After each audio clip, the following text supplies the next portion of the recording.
a number of years, I heard a lot of people tell me how it was never going to go up in value, it was never going to go anywhere because of the location and where it is. And I kept that property, I think it was for close to 10 years, and it almost tripled when I sold it in that time frame. So, I learned very quickly that, the property goes up everywhere across a good capital city like Melbourne.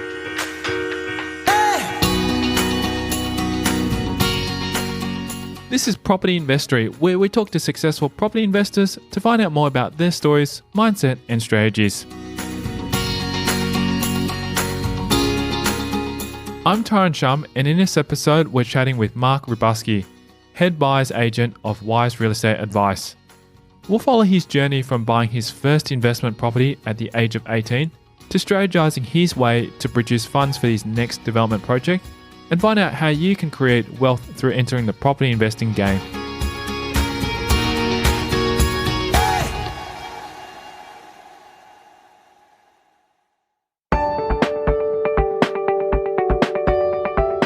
Also, before we delve into this episode, go over to propertyinvestory.com and subscribe to receive your free property investor case studies, where you'll learn how to generate passive income from your properties.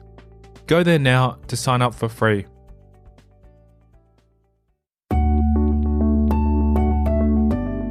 Rabuski runs a successful buyer's agent in South Bank, Melbourne, and offers a range of options for property investors. I own a buyer's agency in South Bank, Melbourne, called Wise Real Estate Advice, and we basically offer buyer's agency services to people that are looking for buying property across Melbourne, whether it's their first home or a home to live in, investment properties, and we service a whole range of different clients. So we basically have local people that are just wanting to get into the market. We've got interstate buyers and many international buyers as well. A few other types of services that we offer that are quite unique to our agency is basically like dual occupancy type of properties where investors can come in and try and purchase properties where, once we kind of do a little bit of magic in the sense of doing a project for someone for a dual occupancy, they can actually have a property that's positive gearing.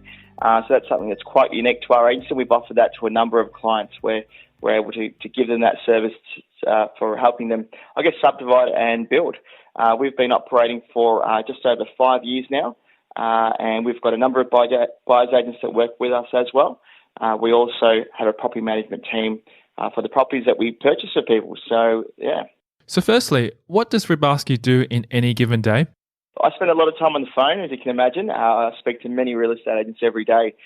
There's a lot of off-market work that we do, and we're constantly getting phone calls from agents from all over Melbourne, giving us plugs for or opportunities to purchase properties that are for sale but not on the marketplace. I do a lot of property inspections on these properties, and also have a handful of clients which I service from day to day, which I basically do a lot of property inspections and private negotiations, and obviously auctions and so forth as well. Being the owner of the business as well, I'm obviously running a team of people as well, and just making sure everyone's keeping busy and looking after our clients. So that's pretty much the day-to-day of what my job entails. When opportunities are presented to him for his clients, there is a wide range of properties on offer, which are then tailored to the client's needs. You probably get those, you're based in Sydney, but in Melbourne, everybody gets these annoying little pamphlets from real estate agents saying, look, I want to appraise your home and give you an idea of market value. You'll find that, the larger agencies like your Barry Plants and your Ray Whites and your RT Edgars, they do many, many appraisals in all sorts of areas. And they have wonderful databases of people that are looking to sell or looking to sell in the near future. And agents are really good at keeping those databases and keeping track of when these properties come on the market. We get all sorts of different opportunities from, depending on the area. Like, for example, I did one in Coburg a few weeks ago where that was a beautiful home, a single story, about a 50-year-old renovated home, heritage listed. Really, really great property. The agents gave me a call to say, hey, look, we've got this one that's off market. We essentially had a buy that it matched all the criteria, and we done a deal that way. We did one a few months ago in the outer west of Wyndham Vale. That's like an entry level area where we purchased an investment property for a buyer. And the same kind of story. The agents called us up and said, look, we've got this one off market. We've done an appraisal.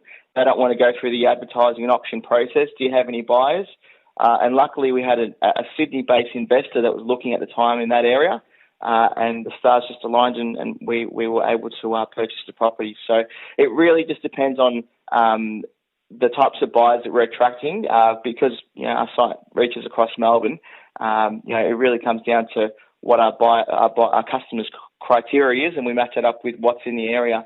Quite frequently, I would actually drop a few emails to a couple of agents and just say, hey, look, this is the buyer that I have at the moment, their budget and what they're looking for. Please give me a call if you have anything that matches up as well. And that's something that we also do as well, just to kind of give our clients that extra value. So. Growing up in the eastern suburbs of Victoria and completing his education there, Ribarsky became familiar with the state where he would eventually create his buyer's agency business. Yeah, I grew up in the east side of Melbourne, and if you've ever heard of Endeavour Hills, we basically lived out that way, and I went to school in Hallam. I did my VCE, and then I moved into a Bachelor of Business. So I did that at Victoria University in Melbourne. The influence to get into real estate stemmed from his father, who was involved in property investing in the earlier years. My background in real estate really came from my father. He was a little bit of a real estate developer, so he was never afraid to knock down a house and build some a unit. And I'd watch him my whole life basically have investment properties and manage tenants and so forth. And he'd done quite well over the years. And in my I guess my younger teen years, he was buying and selling and flipping properties quite aggressively. And I just thought he was a little bit crazy at the time, because I thought I think he owned 5 houses at one stage, and I just thought that's not normal. You're supposed to own one house, not 5, and I always thought he was going to send us broke. But I learned through that process that the market moving upwards and the way he was able to gain equity through the market going up and renovations and adding value to properties, he'd actually made quite a bit of money, and I realised that was a great opportunity for I guess building a stable future for myself and I guess family moving forward. And from there, I actually moved into corporate banking. I worked for American Express after I finished university, and I serviced large clients where I sold them credit cards, and they would pay huge Telstra bills and so forth on these cards. And I just kind of realised that through watching my dad, I actually had a real big passion for property.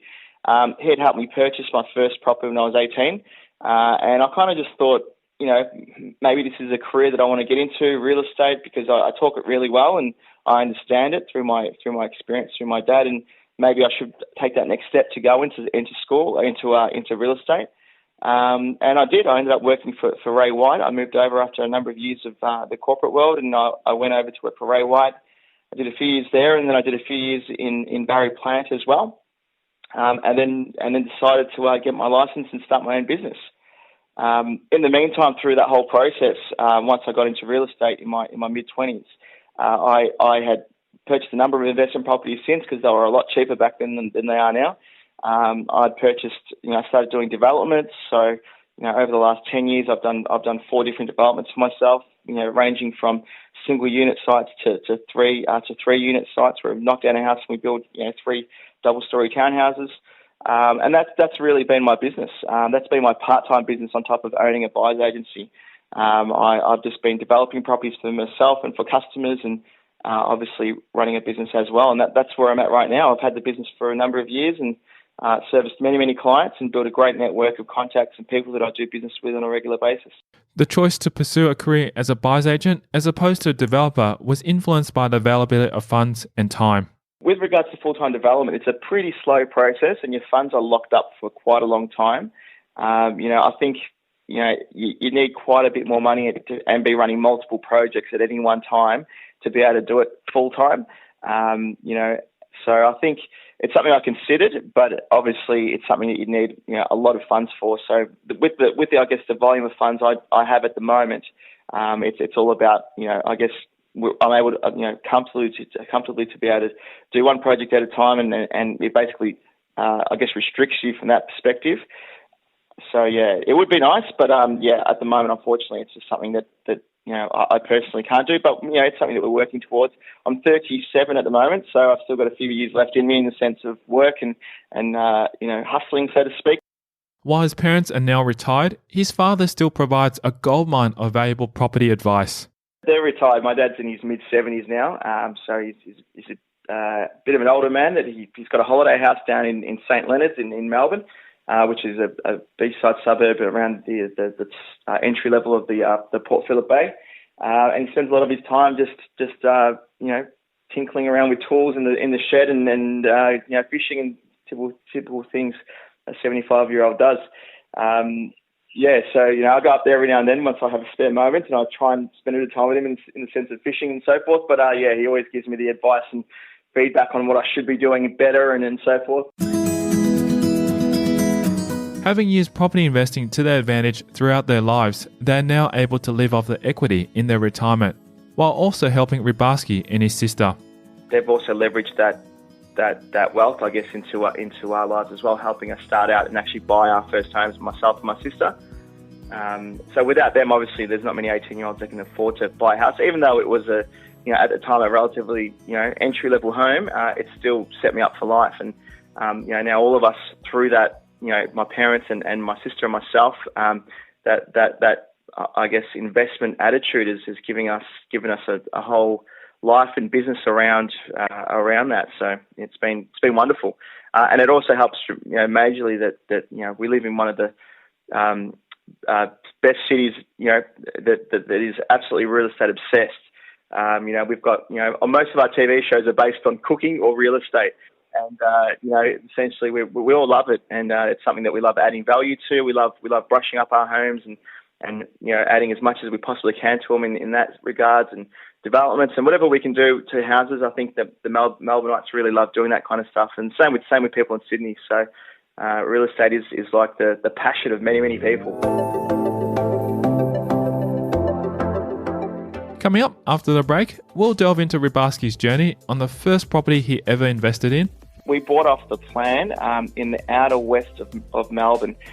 So just to give you an idea, there's a bit of a stigma in the western suburbs of Melbourne. The whole market thinks it's something that's a bit of a rough place, and it isn't. His vision for his property journey now? I just know that it creates security for my family, and it gives us a really good direction. It's given me a lot of purpose and passion, and I share that with other people. And that's next. I'm Tyron Shum, and you're listening to Property Investory.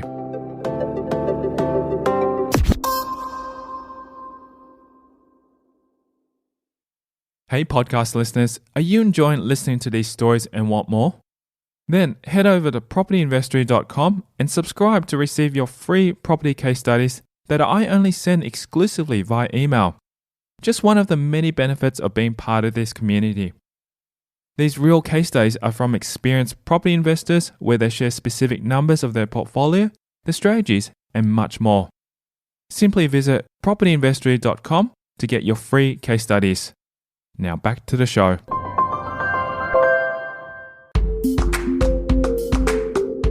Ribarsky invested in his first property at the age of 18, in what he considers to be a rough area. However, he didn't let that discourage him. We bought off the plan in the outer west of Melbourne. So just to give you an idea, there's a bit of a stigma in the western suburbs of Melbourne. The whole market thinks it's something that's a bit of a rough place, and it isn't. I guess it was back in those days, and everyone was quite concerned about capital growth and that you never make any money out there. But I purchased, not knowing anything about real estate back then. My dad helped me buy a double-storey house for $187,000. It was a house and land package, and they had actually built the house. It's Henley Homes, I think. So they'd built the house, and as soon as it was finished, we put tenants in there. And basically just left it. And, for a number of years, I heard a lot of people tell me how it was never going to go up in value. It was never going to go anywhere because of the location and where it is. And I'd kept that property, I think it was for close to 10 years, and it almost tripled when I sold it in that time frame. So, I learned very quickly that, the property goes up everywhere across a good capital city like Melbourne. It's definitely a stagnated growth. It's not something that's as consistent as the inner suburbs. but you can definitely still make some great money out there in entry-level real estate. And I mean, that's a perfect example where, I had lived it and actually experienced it, regardless of, public opinion. It had worked really well for me. So, With Ribarsky's method of buying and selling, his portfolio is a conservative yet balanced one. At the moment, I've owned 4 properties, and one at the moment is a development site. The development site is based in Altona, so it's a beachside suburb in the west of Melbourne, and I'm also living down that way as well. And the other properties I own are just basically a house I live in, and the others are basically units. So the leftover remnants of projects that I've done and sold off, and that's the kind of balance of what I have. Great, that's really, really inspiring. And what are your plans for your property investing journey? Like, what's your why behind it, and what do you want to do with that portfolio once you've built it up? Look, I mean, at the end of the day, I feel as though I've done everything I want to do, and I've picked up on a really good model that works, and I'm just running with it. I mean, where it's going to take me, I don't know. I actually don't have an end path. I just know that it creates security for my family, and it gives us a really good direction. It's given me a lot of purpose and passion, and I share that with other people, with clients that I service, and that comes through in my business as well. So I guess the where to is, I'm kind of doing the where to and just running with it at the moment and enjoying what I do. So there is no kind of, end point. You just keep running with it.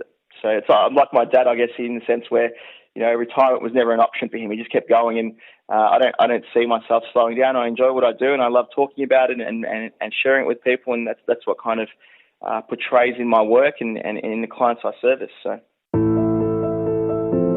The worst moment in his property journey came when he was still green in the developing world and wasn't fully aware of the potential nightmares of holding costs. My very first project that I did ever, I purchased a block of land, and I wanted to do a development site of 3 townhouses. I had done all my figures and thought, yep, this is definitely going to be a great investment if I build 3. My dad was suggesting I build 2 on the property, and just have a higher quality type of property, where in the sense of larger land for each one, and each one is more of a larger townhouse rather than what I built. What I built was 3 double-story townhouses with like a 3-bedroom, 1 bathroom, 1 car garage. But the whole process was a small nightmare in the sense of holding costs. I'd purchased the property, and the council, really took their time in getting the approval done. The neighbours had complained and taken us to VCAT about the development, that they weren't happy with it, and we'd spent a number of months in VCAT sorting this out. And that whole process, before we even started building, once it was all approved and done, we basically, I think something like 18 months went past of just me holding land, and obviously all the costs involved in subdivision holding, paying people to do plans and permits and so forth. So that was quite a tough experience, being a young investor, that being my first project. And then when it came to finding a builder, that was quite a difficult challenge as well. They're all very expensive, and it had taken a big margin out of my original calculation. So it didn't actually work out how I wanted to. But thankfully, the market moved up quite a bit in that time frame, and it kind of forgave any oversights and that I originally had. And the grey hairs that project gave me actually gave me a lot of wisdom as well, and knowledge in the sense of how to approach a project and what to expect, and what a normal time frame is when it comes to developing projects. So, the lesson to be learned from this experience? The biggest lesson is always have a strategy to fall back on when something doesn't work out the way you think it will. So, for example, always have a plan B.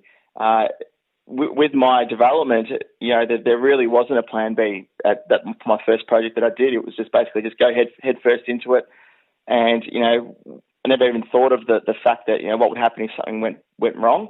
And now every project I do now, there's always a plan B. So I've changed my strategy from back then, from doing multiple townhouses to just buying a single dwelling, and putting another unit in the rear of something, and that's something that is really healthy for cash flows. You can claim the property on tax, and if things don't work out with council or take a long period of time, you've got tenants looking after the property and actually paying the interest off anyway. So that's my plan B. Is ultimately you can always sell a property with tenants if you kind of lose out on the planning process.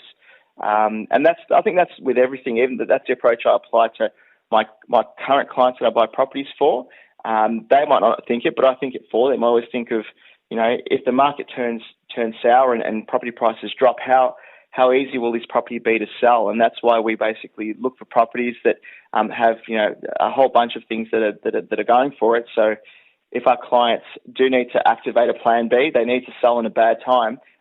We've taken that step for them, and essentially they can benefit from my knowledge and my experience and grey hairs of doing projects that are quite difficult. A moment where everything clicked into place for Ribarsky happened when he absorbed all the knowledge he needed to undertake more potential developments in the future. As soon as I finished that first development project and I'd sold everything off, that wasn't a great project in the sense of profit and how we did out of it, but I'd learnt how to do it, and I've done 3 properties for myself since, and each one has just been increasing in I guess margins of profit that I'd pulled from the site. And that aha moment came straight after I'd sold it and realised, hey, look, now I know what to do. I know how to do the planning process. I know how to attract the right kind of builder. And thankfully my wife gave me another shot at it. She just believed in me and said, look, let's just go with what you know, and we stuck together and we pushed forward and did 3 more projects, and they were fantastic. I would never turn back, and I'm glad I took that second step in doing it again. So, what encouraged him to move forward and overcome the shortcomings of that project? Selling real estate, when I was working for Ray White and Barry Plant, the people I've worked for, and the real estate industry in general, and this is why the real estate industry is such a sharp one, is that generating leads was fully came from me actually going out there and generating leads on my own listings. We got very little from the actual real estate office themselves. So I built a number of relationships with local builders that were doing spec homes and selling their own houses, and that was my way in on real estate and how I succeeded in selling homes. And I had seen and learned from builders that were doing exactly the same thing as me, the mum and dad kind of development sites where they'd had a couple of projects going. And I just learned from what worked in the sense of how big the properties were, how many bedrooms we should offer, where you should buy, and how they were managing their projects. And they were doing it quite successfully, pulling one off every 2 or 3 years. And they had that going for 10, 15, 20 years, some of them. And I thought, look, if they can do it, I can do it as well. And I just that gave me that confidence to think that that I could do the same thing, especially since I've done it once before. So that was, I guess there was a learning curve in the original project of the actual physical experience, and then I guess learning from the knowledge and wisdom from other people in the industry while I was selling their properties in real estate gave me enough of a picture to kind of move forward and do my own thing once again.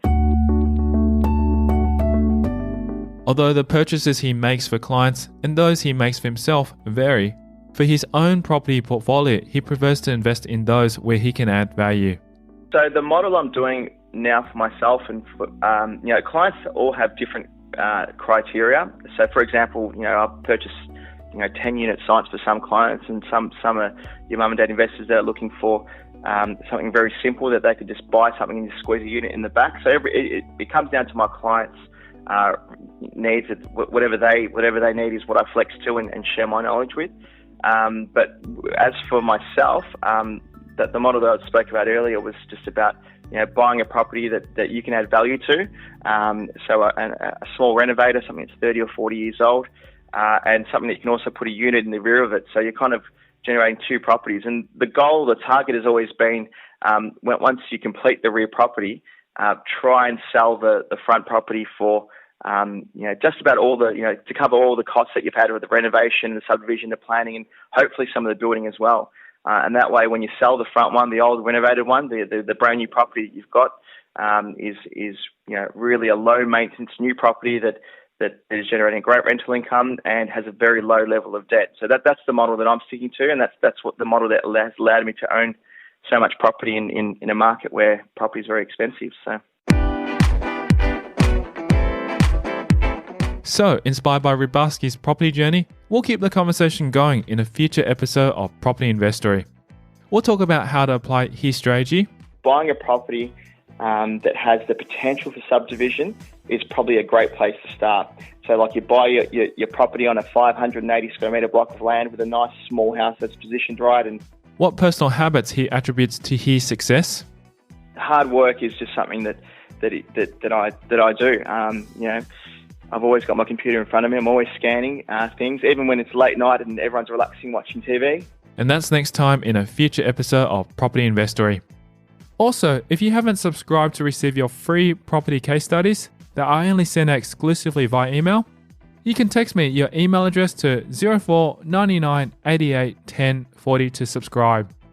These real case studies are from experienced property investors where they share specific numbers of their portfolio, the strategies, and much more. Simply text me your email address to 04 99 88 10 40 to get your free case studies. Thanks for listening.